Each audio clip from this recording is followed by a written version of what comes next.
বিসমিল্লাহির রহমানির রহিম। আলহামদুলিল্লাহি রাব্বিল আলামিন। পরম করুণাময় আল্লাহ তাআলার নামে শুরু করতে যাচ্ছি।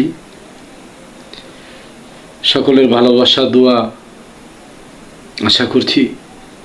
সকলে কাছে ছোট্ট একটি অনুরোধ করছি, দয়া করে আমার এই ক্ষুদ্র চ্যানেলটি সাবস্ক্রাইব করবেন এবং শেয়ার করে দিবেন।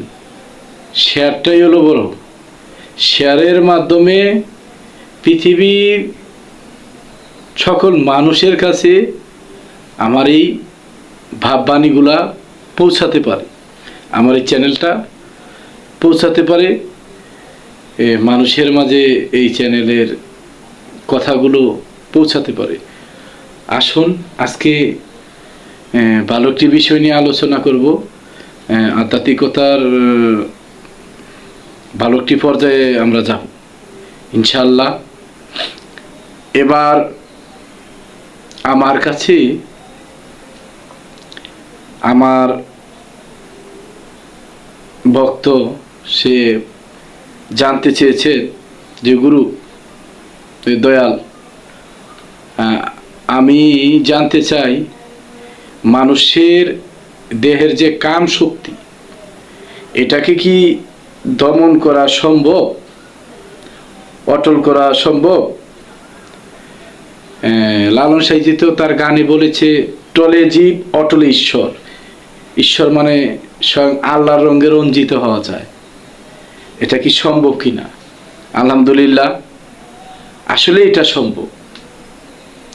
কিভাবে সম্ভব আসুন আমরা জানি এবং বুঝি। মন দিয়ে পুরো ভিডিওটা আমরা শ্রবণ করি।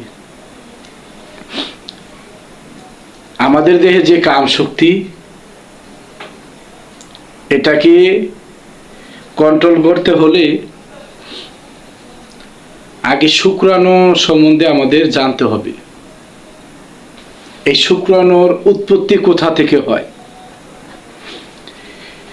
এই শুক্রাণুর উৎপত্তি হয় মাছ, গোশ, আমরা যেই পশুগুলা খাই সেই পশু থেকে এই শুক্রাণুর উৎপত্তি হয়। আমাদের দেহটা, আমাদের এই সৃষ্টিকুলের যে এই দেহটা তিন ভাগে বিভক্ত।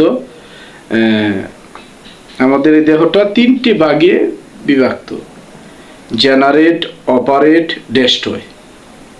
জেনারেট অর্থ এখানে সব আবিষ্কার হয়।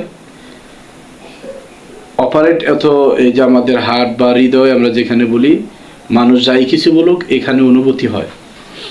ডেস্ট্রয় মানে আমাদের যে জন্মস্থান, যেখান দিয়ে আমরা জন্ম হই কিংবা জন্ম নেই, আবার ওইখান দিয়ে আমরা ধ্বংস হই। এই হলো আমাদের দেহটা তিন ভাগে বিভক্ত। এখন আসুন আমরা জানি এই শুক্রাণুগুলো কোথা থেকে উৎপত্তি হয়। এই যে আমাদের এই সৃষ্টিকুলটাও তিন ভাগে বিভক্ত: এজা, বয়জা, গেজা। এজা, এজা থেকে আমরা সকলেই সৃষ্টি। এজা থেকে যারা বাচ্চা দেয়। বয়জা, বয়জা হলো যেগুলা এই যে ডিমের মাধ্যম থেকে তৈরি হয়। আর গেজা, যেগুলা মাটি থেকে গেজায় উঠে, যেগুলা মাটির তলে থাকে। তাহলে আসুন আমরা জানি কোন খাদ্যগুলো থেকে শুক্রাণু মানব দেহে তৈরি হয়। এই যে এজা, এজার ভিতরে যে জাতিগুলা পড়েছে, মানুষ, গরু, ছাগল, পশু পাখি, এগুলা যা আছে, এই যে এজার বয়জা, এই দুটা বস্তু থেকে মানুষের দেহে শুক্রাণু সৃষ্টি হয়। এটা আমার কথা না, এটা সায়েন্সের প্রমাণ। এই দুটি বস্তু থেকে মানুষের দেহে শুক্রাণু তৈরি হয়, তৈরি হতে সক্ষম। এখন আপনি এই দেহকে, আর এই শুক্রাণু থেকেই কাম শক্তির উৎপত্তি হয়। তাহলে আপনি যদি কাম শক্তিকে ধ্বংস করতে চান, আগে যেখান থেকে শুক্রাণুর সৃষ্টি হয় সেখানে আপনার তালা দিতে হবে। তাহলে কি করতে হবে? আগে সেবার কন্ট্রোল করতে হবে, আগে আহারের সাধনা করতে হবে। এই আহারের সাধনা হলো মানব দেহের জন্য উন্নত এবং গুরুত্বপূর্ণ একটি সাধনা। আপনি নিজেও সুস্থ সবল থাকার জন্য এই সাধনাগুলো প্রয়োজন। আপনার দেহে যদি কাম শক্তি ধ্বংস হয়ে যায়, শুক্রাণু, তার মানে আপনার যেই শুক্রাণুগুলা সৃষ্টি হওয়ার জায়গা যদি আপনি তালা মেরে দেন, আপনি শরীরে রাগ থাকবে না, হিংসা থাকবে না, যত লোভ থাকবে না, এগুলা থেকে আপনি বিরত থাকবেন। আপনি শুদ্ধ মানুষ হয়ে যাবেন, সাধু হয়ে যাবেন ইনশাল্লাহ। তাহলে আপনি আগে কি করতে হবে? আপনার আরো উপকার আছে। আপনার দেহে কোনো রোগ থাকবে না, আপনি একজন পরিপাটি মানুষ থাকবেন, সুস্থ মানুষ থাকবেন, সবল মানুষ থাকবেন। এই যে রোগের যে বাসা, এটা আপনার শরীরে থাকবেই না। দেখবেন অনেক পাগল সাধুরা, তারা গাছতলায় থাকে, তাদের কোনো ওষুধপাতি লাগে না।